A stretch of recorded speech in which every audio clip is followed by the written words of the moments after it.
Europe, 1347. A silence has fallen over the world, heavier than the coming night. Something unseen is breathing in the shadows. The doors are barred. The windows are shuttered. The great mortality has arrived, and it does not knock. It began with the smallest of creatures, a passenger in the grain, moving through the darkness of the hold. Hidden within the fur, the true killer waited. Tiny, hungry, and carrying the end of the world. In the autumn of 1347, 12 Genoese galleys drifted into the harbor of Messina. They were ghost ships. The oarsmen were dead at their benches. Those still breathing were unrecognizable, their bodies broken by an internal fire. The sickness spread through the markets like a whisper.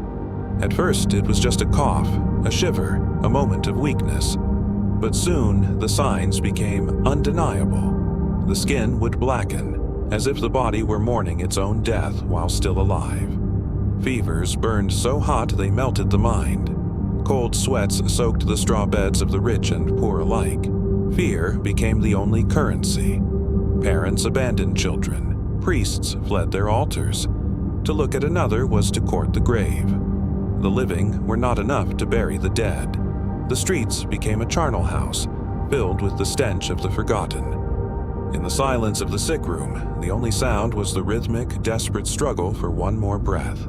Huge pits were dug outside the city walls. They were filled layer by layer, like a grim lasagna of the lost. Men cried out to a god who seemed to have turned his back. The cathedrals echoed with prayers that went unanswered.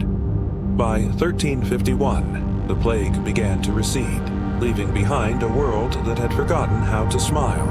The shadows still linger in the corners of history, a reminder of the time when the world stood still and the darkness took hold. Silence. Only the wind remains.